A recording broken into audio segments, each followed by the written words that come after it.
My name's Simon Halden. I am an owner and director of Music Plus Sport, and we are a music promotion business that specialises in putting live entertainment and music on at sports venues around the United Kingdom.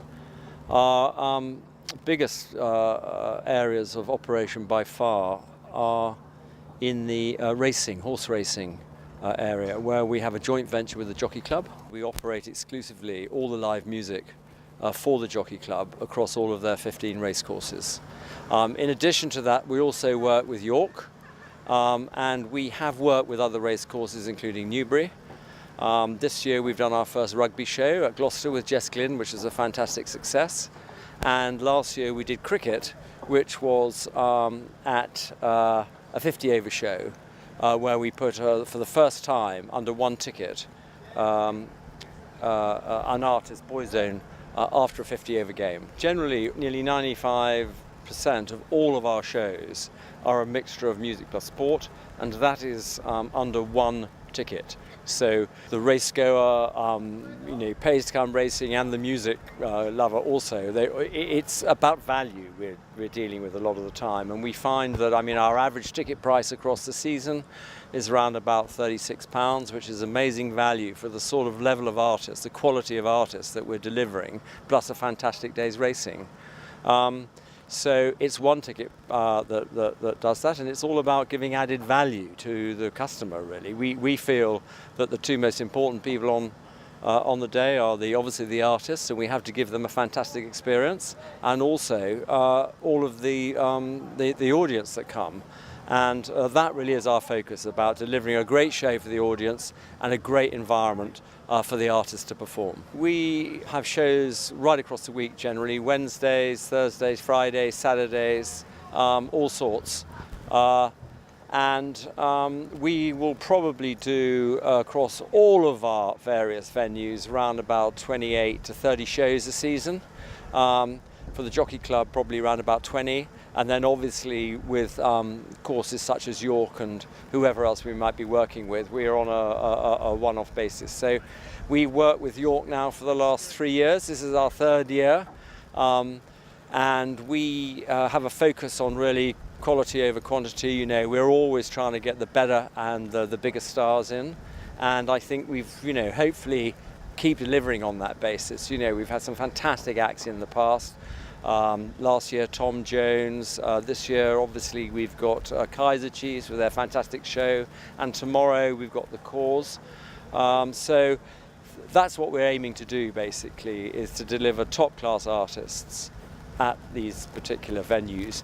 What we do with the artists is obviously the more attractive we can make the deal, which means is that what we're trying to do is package up now sporting venues with the Jockey Club. So the bigger the deal we can get, the more attractive it's for the artist.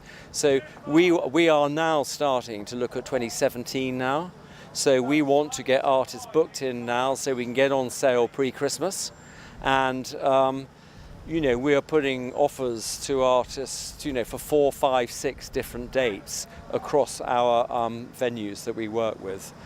So this again is something that is becoming much more, prominent in terms of how we operate going forward. It's about bigger deals, about having the artists perform at our races courses, but those are also advertised in terms of their own tour schedules, etc.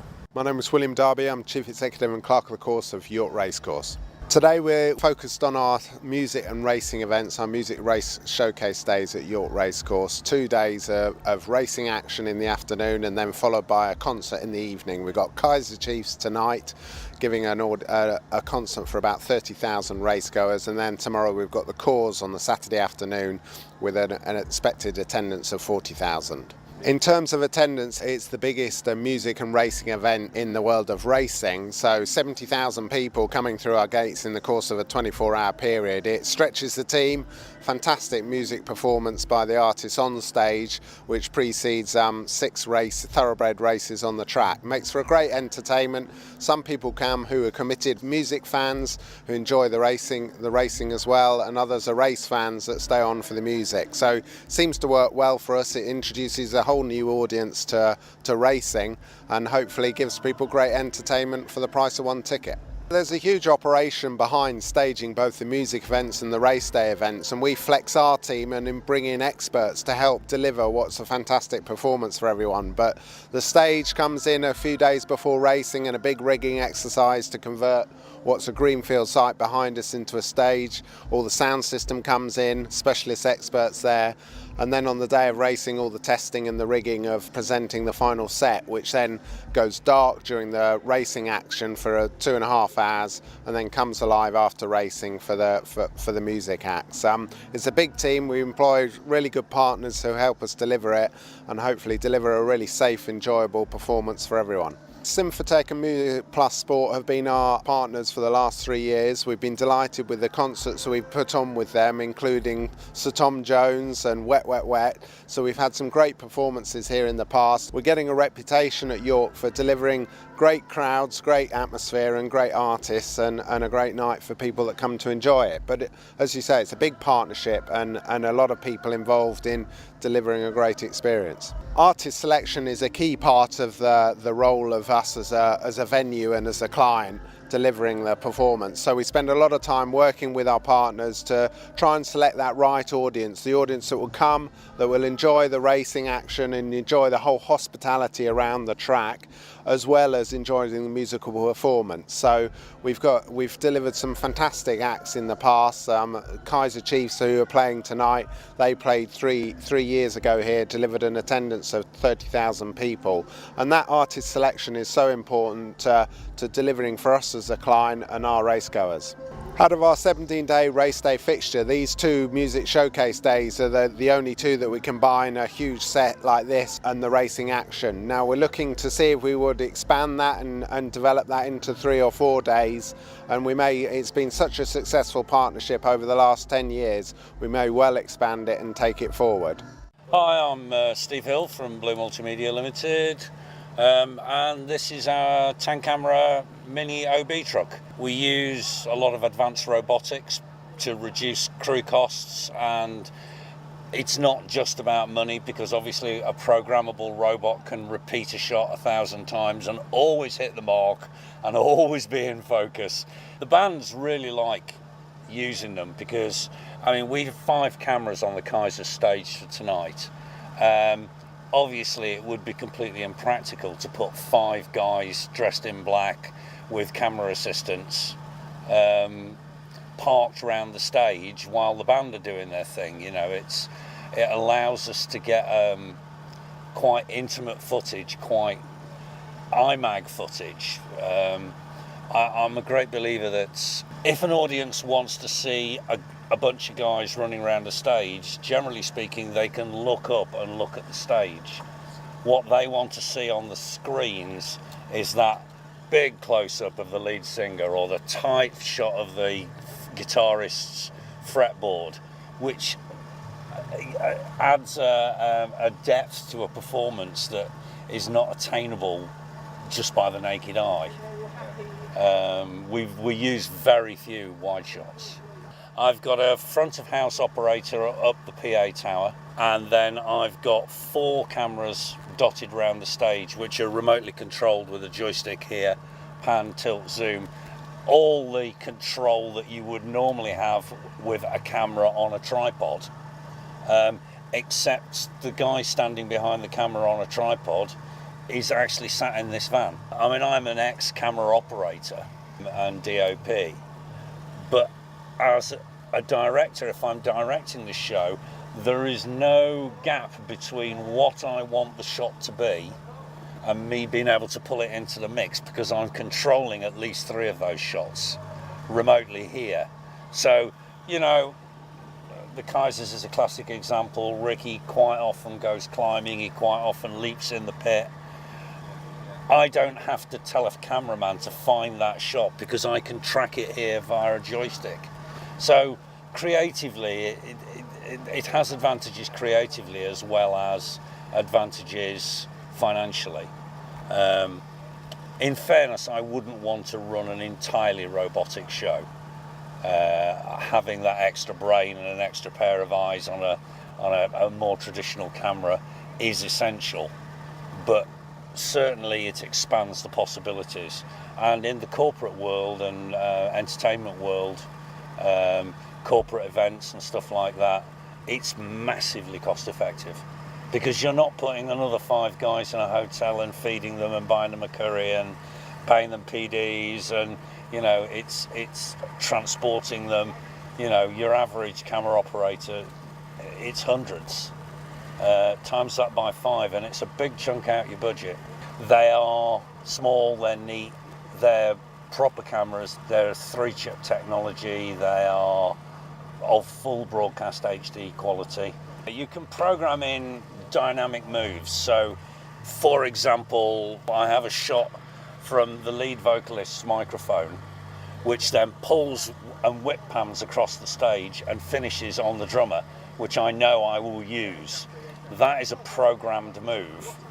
The speed, the trajectory, exactly the same as you would program up a moving head, are set in, and I can literally recall that like a memory reset. The similarities to modern lighting are huge in many ways. We do a lot of work for the major broadcasters. I think we're probably one of the smallest OB trucks in the UK at the moment. We can do 8 camera live OBs. We've done up the Shard in London on top of a 10-storey building on Old Street, where we've actually run the OB truck parked in a multi-storey car park and run the cables up the side of the building. For live stage work like this, the ability to just sneak a small truck in behind the back of a stage, it's small, it's discreet, little footprint, massive advantage. The days of the old big truck, I mean, trying to get a parking permit for an outside broadcast vehicle in central London, you might as well try and find ice cubes in the Sahara, It's just not going to happen. This is an absolutely standard Mercedes-Benz Vito. This rack, which is designed and manufactured by Blue, is designed to either lock down into a Mercedes-Benz Vito or a VW Transporter. We favour the Vito because the seats turn backwards in the Vito without actual structural work, whereas the Volkswagen, you've got to actually get a new frame for the seats. So we travel 4 people, so it tends to be myself or whoever's directing, a camera operator and a production runner and another if we need them, normally 2 or 3 man crew. All this equipment folds into itself in flight cases. If we can operate out the van, as you can see, we can do this. However, if there are some of the racecourse venues that we do where there's no vehicle access behind the stage, because it's in a public area, in those instances, this whole unit literally rolls down 2 ramps and rolls out the back of the truck.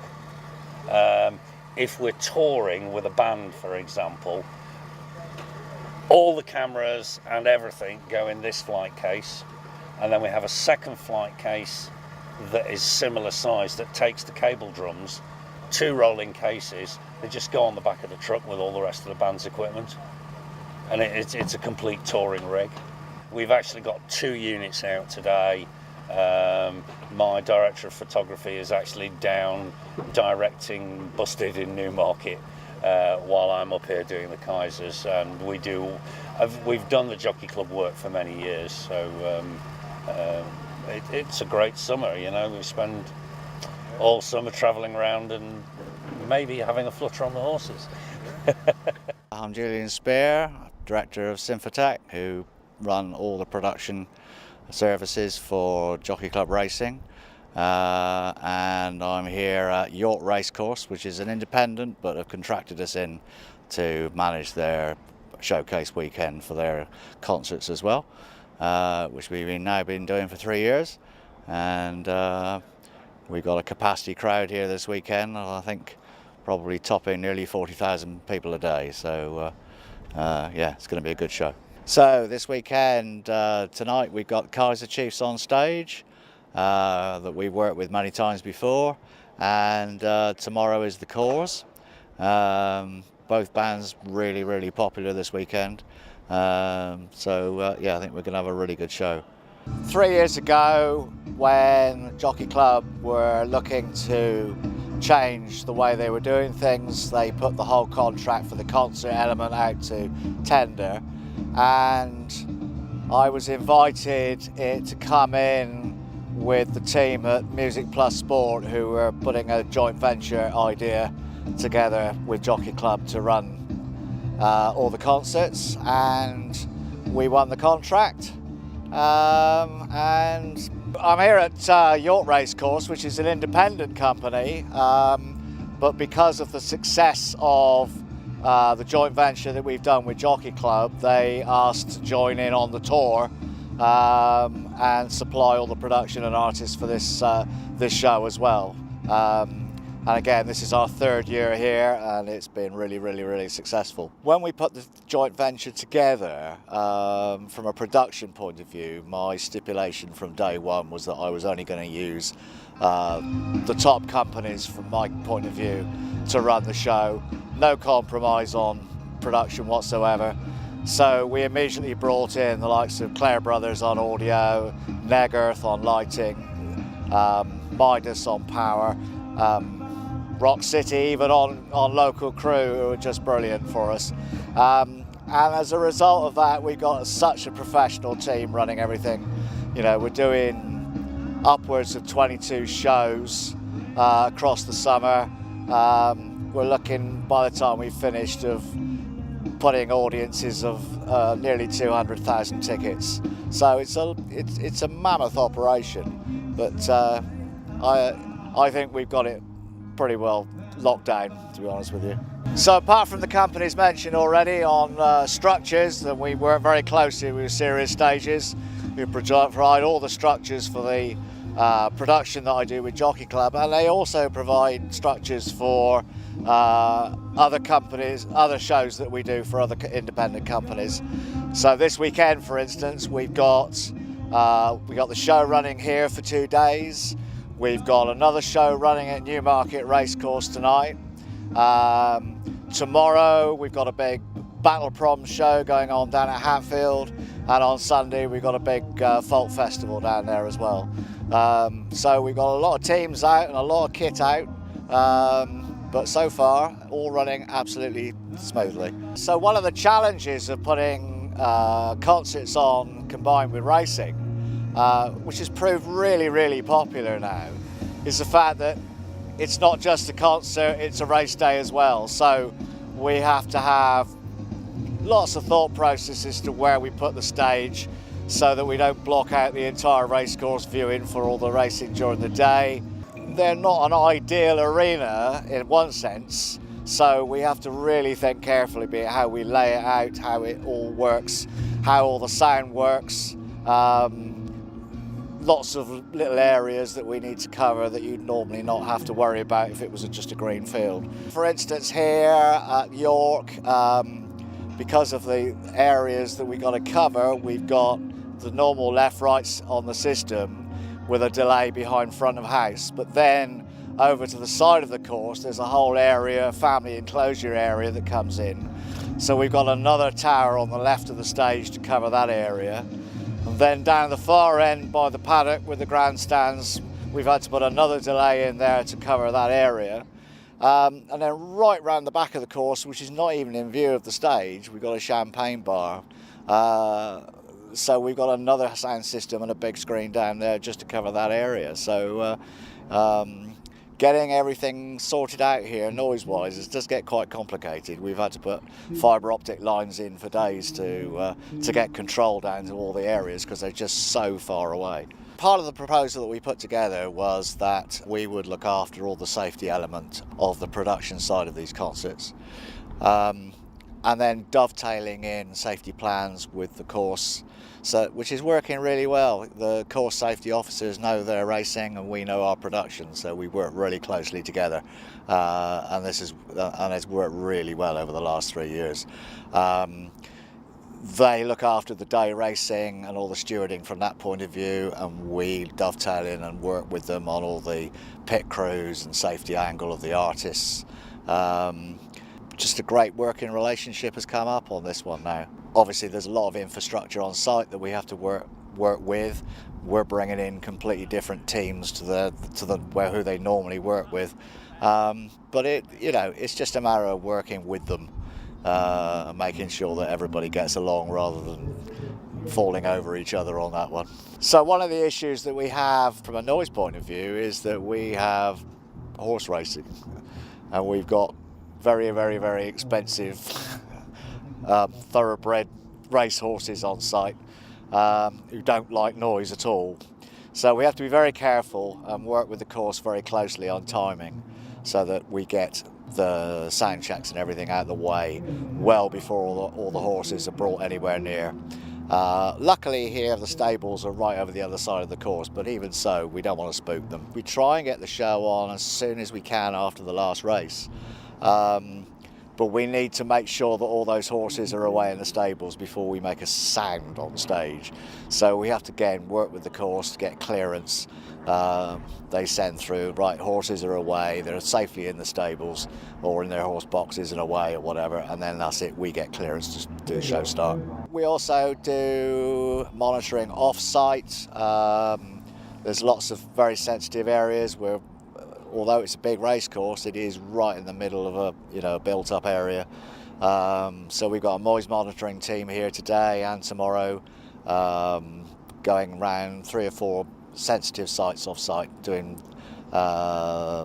measurements out there and giving feedback immediately to the engineers on site, so that we can control frequencies that are going off and basically keeping everything comfortable off-site.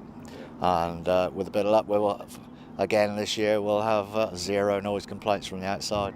We've done the actual noise monitoring here independently for York Racecourse for about the last 5 years, and prior to that they had, I think the show before had 87 noise complaints, and the council insisted that they do something about it, which is when we were contacted and brought in. So from a crowd management point of view, it is interesting because obviously you are going to get some people who are here just for racing, and you're going to get here some people who are just for the concert, and some people are going to stay for both. But interestingly enough, although we've got a massive crowd here today, they are really well behaved, and we do not have any crushing problems in the auditorium at all. It's they're very well behaved, very well managed, and it is a tight space. But so far, in all the shows that we've done, we've had no incidents in terms of crowd management problems, which is great, which is really good. We worked with Julian and his team for 3 years since we've held the contract, and again, on our mantra of quality over quantity, one of the first things that we wanted to do was make sure that the quality of production, the sound, the lighting, the whole visual effect of our shows was improved from where it was before we took over.